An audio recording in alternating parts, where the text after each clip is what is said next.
Atensyon mga SSS members and pensioners, apat na importanteng bagay mangyayari na ngayong February 2026. Dapat alam nyo ito para benepisyo tuloy-tuloy. Mamaya-maya pag-uusapan natin.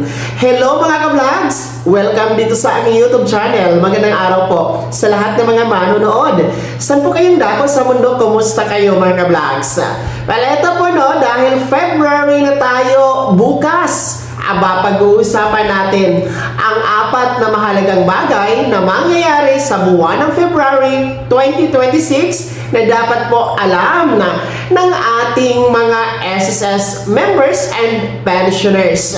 Well, una po, dito tayo sa pension crediting schedule para sa ating mga pensionadong kabilang sa pangalawang batch o yung tumatanggap ng pensyon every 16th day of the month, o yung may date of contingency o araw ng kapanganakan, araw ng pagkamatay, araw ng pagkasakit o araw ng pagkabalda mula 16 to last day of the month. Dahil ang inyong pong February 2026 pension crediting schedule magaganap po ngayong February 16, 2026.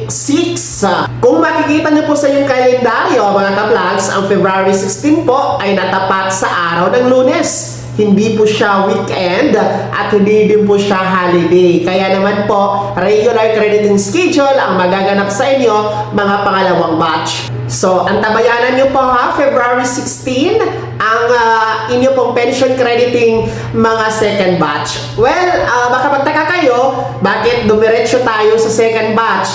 Nasaan ba ang mga first batch? No? Gaya po ng mga nabanggit ko ng mga nakaraang episodes, ang atin pong batch 1 na supposed to be tatanggap ng pension bukas February 1 ay na-advance po ang kanilang pension kahapon, no? January 30, araw ng Biyernes. Dahil nga po, linggo po ang bukas February 1. Hindi talaga po pwede mag-credit ng pension kapag weekend o holiday. Kaya tapos na po sila kahapon, ha? Mga first batch.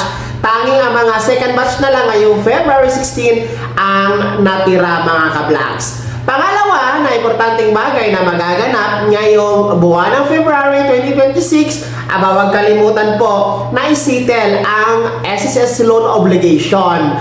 Kung kayo po ay mayroong mga loan obligation gaya ng salary loan, calamity loan, restructured loan, emergency loan, educational loan, no?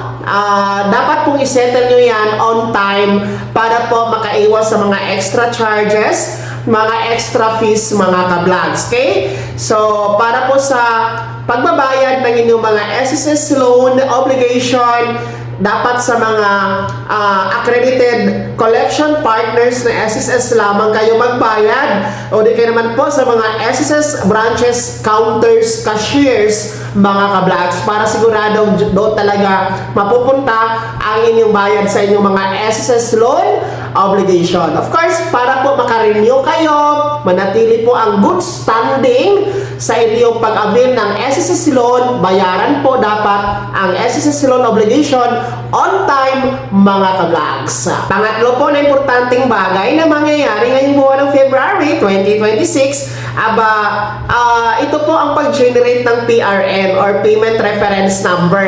Tandaan nyo po yung pangalawa kanina na magbayad tayo ng ating SSS loan obligation on time.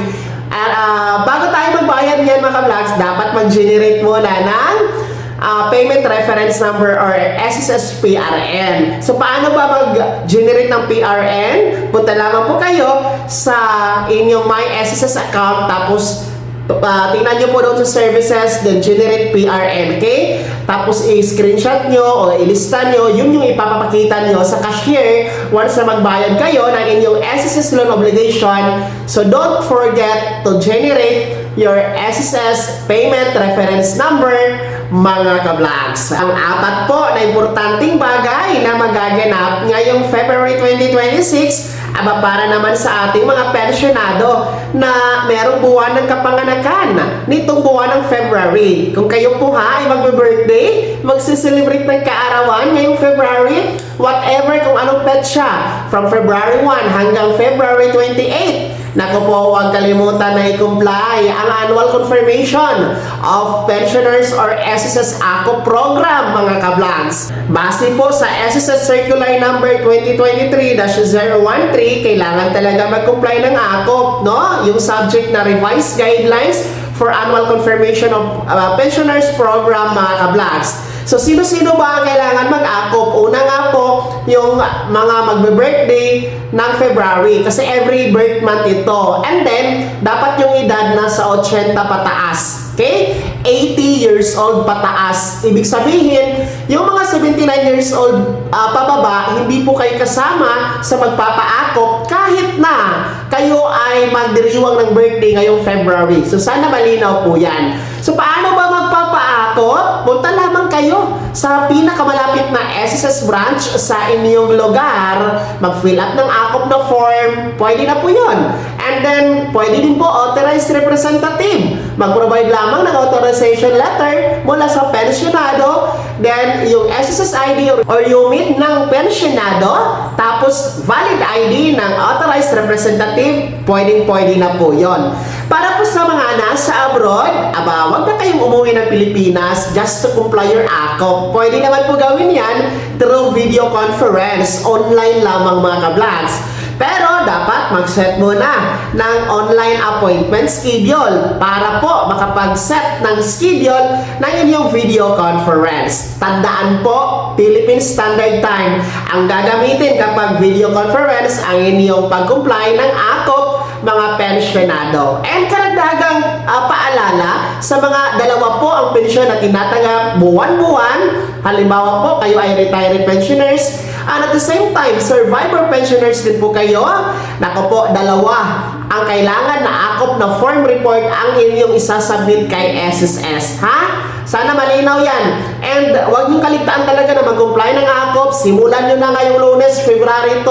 Agahan nyo na. Huwag nyo nang antayin, no? Ang February 28 na deadline para talaga siguradong mag-comply ang ACOP. Sigurado talagang tuloy-tuloy ang pensyon dahil kapag hindi kayo nakakapag-ACOP, puputulin po ni SSS ang inyong pagtanggap ng pensyon. Kaya dapat talaga, no? Please comply your annual confirmation of pensioners or SSS ACOP, mga pensionado. At yan po ha, ang ating apat na mahalagang bagay. Naku po, mahalaga yan na malaman nyo. Magaganap yan, no? Ngayong buwan ng February 2026. Tandaan nyo po, bukas February 1 na. Kaya dapat alerto kayo sa mga bagay na yan, mga ka-vlogs. Kaya naman, ano po yung comment at reaction sa balitang ito? No, ibahagi niyo po sa comment section nasa baba, pakilakip ng buong pangalan at kung taga saan kayo. Kung bago ka pa lang sa aking channel o di kaya di ka pa nakasubscribe, i-click nyo muna natin subscribe button na nasa baba. Huwag kalimutan na pindutin ang notification bell, ilagay sa all para una ka sa mga balitang i-upload ko. Maraming salamat po. God bless. Mag-ingat, mga ka-vlogs. Happy weekend po sa ating lahat.